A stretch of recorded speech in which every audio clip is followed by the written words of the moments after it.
Well, I've got the tyre on the rim. Everything went well. The method I use, it may not be the method that mechanics use, but the method that I use seems to work fairly well for me, is that I put the rim tape on first, get that seated nicely into the centre of the rim. Then I put the tyre on, just the half side of the tyre on, and then I get my rim lock and I feed it carefully in through the gap of the tyre and underneath the rim tape, and just put a couple of threads on the nut just to stop it falling out while I do that.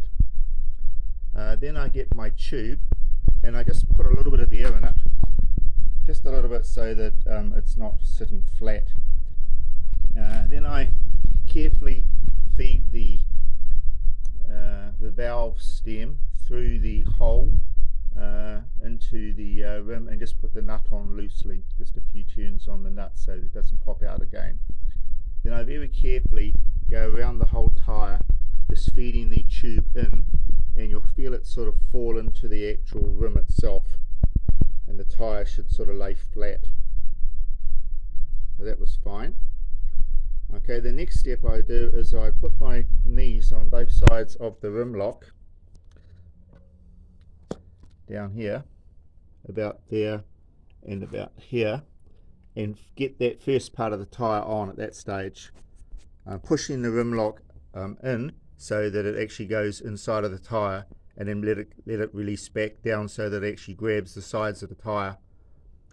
And then I work my way around the tyre side by side until I get up to the top of the tyre, and at that stage it actually normally just clicks on. But if it doesn't, if there's like 2 or 3 inches there that haven't flopped over, I normally just put my foot on top of the tyre and it just flops over, you know, just sort of peel it over with your foot. I never put any real pressure on anything here. I don't want to pinch the tube at all, and I don't want to cause any stress to the rim or the tyre. So that's how I go about doing that. And then I put the bearings in.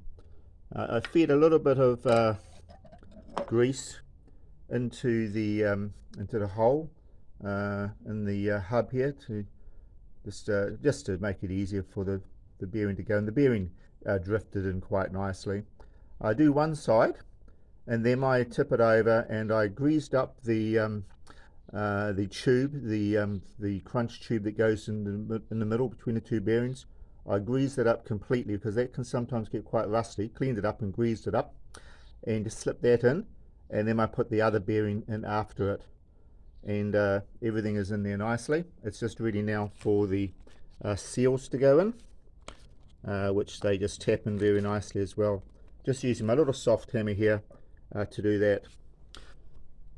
Oh, and I pumped the tyre up as well. I put about 25 pound in it with my little pump.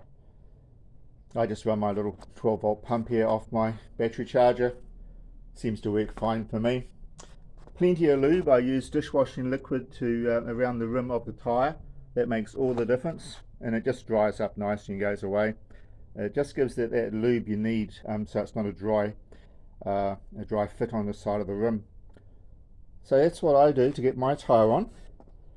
Putting the rear tyre on can be a bit of a bear because it's a heavier tyre, and it just requires a lot more effort. But I use the same process, and normally it goes okay for me.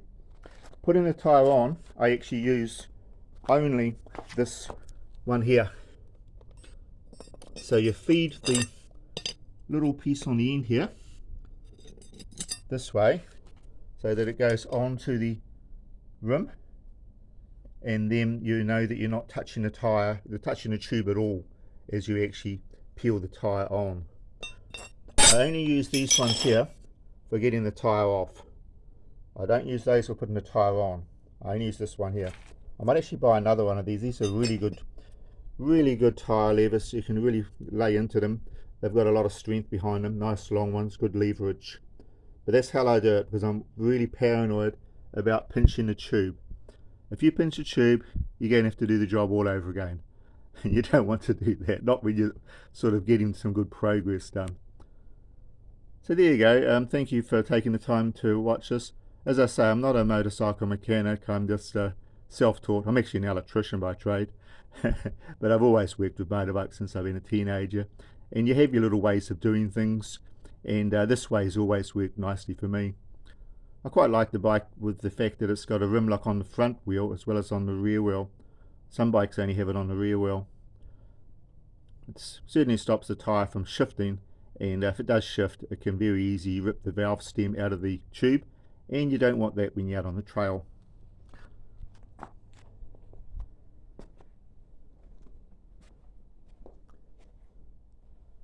And in a few minutes I'm going to box the whole thing up and put the wheel back onto the bike. Then I can roll it around a bit. Okay, that's an update of what I've been doing this afternoon.